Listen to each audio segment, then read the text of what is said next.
Hi, this is Mike Koenigs, and today I'm here in the studio with Arielle Ford. Now, she's been promoting all forms of consciousness in the media for over 25 years. She's the author of The Soulmate Secret, and she's also the author of a brand new book. It's right here. It's called Wabi Sabi Love, and it's the ancient art of finding perfect love in imperfect relationships. And Arielle is all about helping couples achieve deeper levels of intimacy and love, and she's also a living, breathing example of that because she, in fact, is living with her husband and her soulmate, my good friend Brian Hilliard, and their feline friends. So thank you for being here today, Arielle. Thanks for having me in Digital Cafe. Absolutely. It's very snazzy. Yeah, no, it's nice. It's nice and cozy, that's for sure. That's the whole point, is that little cafe feel.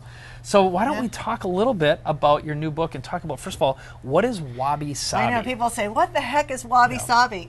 Well, it's an ancient Japanese aesthetic that looks to find beauty and perfection in imperfection. So let's imagine that we have this big vase, has a crooked crack down the middle of it.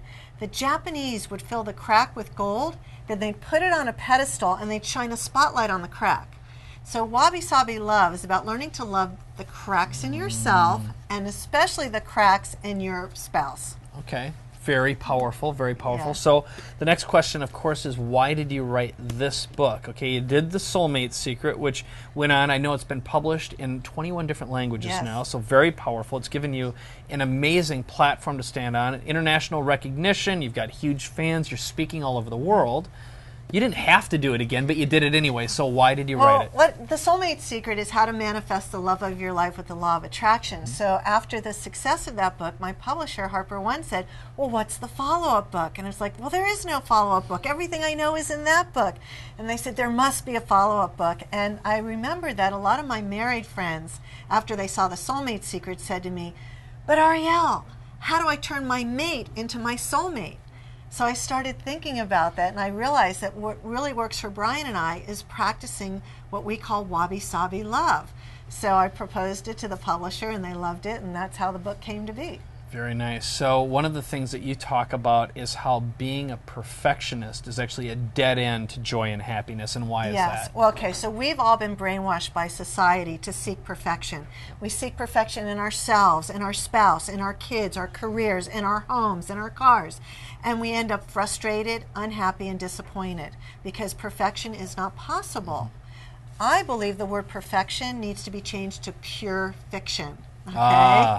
Doesn't work. But what does work is when you're willing to accept the fact that we all are a little strange and a little weird and have quirks, and we can find beauty and perfection in each other for our strangeness, life gets much easier. Okay, well, that I can relate to that for sure, which is the next question I have for you, which is, you know, you say that couples wear rose-colored glasses when they're interacting with each other. What do you mean by that? Well, they should wear rose-colored glasses. Oh, they should? Yes, yes. I brought you a pair. Oh, thank you very much. I brought a pair for you. I'm going to put these babies on. Yes. Oh, that's so much better. Oh, you look delightful. Okay, so here's why. Those are for you. If Vivian starts to annoy you, you put on your rose-colored glasses. So let's see. I'll just look at the camera here. A scientist and a psychologist at the University of Buffalo who did studies on this.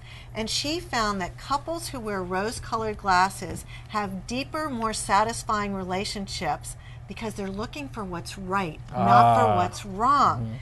And what they have found that is when you expect more of somebody, they rise to the level of expectation. So they would call it the Pygmalion effect. You and I would call it a self-fulfilling prophecy. Sure. Right? So if you're looking for what's right, what are you going to find? You're going to find all the things that are right. Right, and if you're looking for what's wrong, you're going to be miserable. You know, because we're imperfect beings.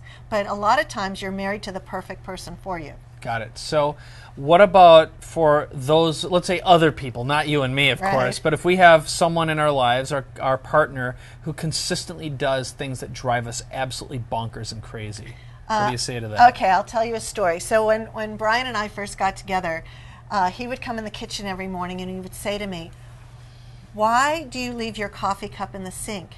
How much more work is it just to put it in the dishwasher? And then he would say, how come you leave crumbs around the toaster? And, you know, it got to the point where when he'd walk in the kitchen, I'd kind of freeze. And then one day he came in and he said, I figured something out. He said, you have a blind spot when it comes to coffee cups and crumbs. He goes, since I'm the one that it bothers, I'm just going to clean up after you. And I said, that's great. And you know what? Every time I walk into a room, there's a TV on, and it's on really, really loud. In fact, last week I came home, and there were 4 TVs on, really, really loud. And you weren't even home. So I'm just going to go around and turn the TV off, because the truth is, when our spouse is doing something that makes us crazy, it's your problem, not theirs. We're living out of this judgment that, well, that's not how it was done in my house. Right? You know, I'll give you another example. So when I go to brush my teeth, I squeeze the tube from the bottom. That's how I was taught. And then when I come into the bathroom, I see my beautiful tube of toothpaste been mangled because Brian's squeezing it from the middle. And for a long time, every time I saw the toothpaste, I had this kind of, why can't he just do it right? You know, it just used to bug me that he did it that way. And then one day I put on my rose-colored glasses, and I looked at the mangled tube of toothpaste, and I said to myself, what's good about this? What is good about this? Always tell he's there with you. No, you got something Here's better. What's good about it. I married a man who brushes his teeth. Oh, there we go. That's a fantastic, yes.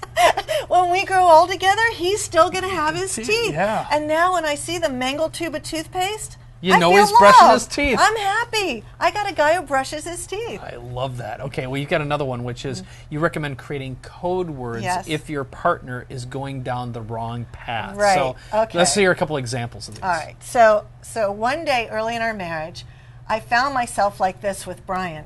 Oh. I don't remember what I was ragging on him about, but I was horrified, and I just stopped. And I said to him, the next time this happens, and unfortunately there's going to be a next time, could you just kindly, sweetly say to me, when did Sheila enter the room? Now, you know my mother's name is Sheila, and we love my mother. She's the coolest woman on the planet. And she's a typical Jewish mother who can be a bit bossy and overbearing. And Brian instantly got it, and he said, great. And the next time I get too patronizing, you just say to me, when did Wayne arrive? Now, Wayne's his dad's name. So very quickly, with code names, we diffused what could have been World War III. And we still do this to this day. So if I'm like this, Brian just really gently says, oh, Sheila's here. And when he's like, you know, giving me a lecture, it's like, oh, Wayne arrived. And then we're laughing. That's how you use code names. Yeah. Okay, so now you've got this principle. It's a core principle. It's about developing a generous heart as part of Wabi Sabi Love. What is that exactly? Okay, so you don't want to marry the hairy version of yourself, right? You don't want somebody who's identical to you. So chances are the things that interest you will not be the things that interest me. So when Brian and I got together, I found out that he's a basketball nut. His whole entire family lives, breathes, and sleeps basketball. And I grew up thinking I'm never ever going to watch sports on TV the minute I get away from my father and my brother. And suddenly I'm with a guy who a basketball junkie. So I thought to myself, well, either I learn to love basketball, or there are tens of hours of our lives together that we won't be in the same room. So I said to Brian, I'll watch 15 minutes of any game just to see what it's like. And he said, great, watch the last 15 minutes. That's where all the action is. Yeah. So I sit down with him. I watch the last 15 minutes, bored to tears. Okay, the next week the game's on. Okay, I'm going to watch 15 minutes again. I start watching the game, and I notice there's a really short guy who's really fast, who's making all the baskets. And I said, who's that? He said, oh, that's Avery Johnson. He's one of the fastest guys in the NBA. I said, I'm now his biggest fan. And from that moment on, I decided I would always root for the short, fast guys. Now I had some skin in the game, and now I love basketball. So when you have a generous heart, you find a way to love what your lover loves.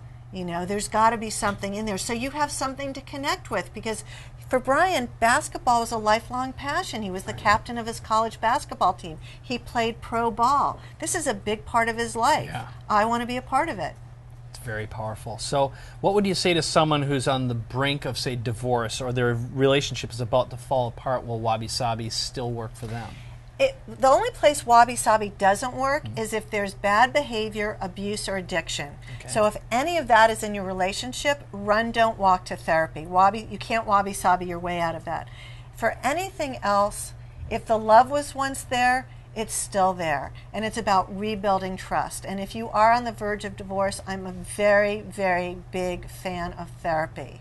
You know, and read Wabi Sabi Love and see how you can incorporate some of these ideals into your relationship, because the main thing about Wabi Sabi Love, it's about adding humor and lightness.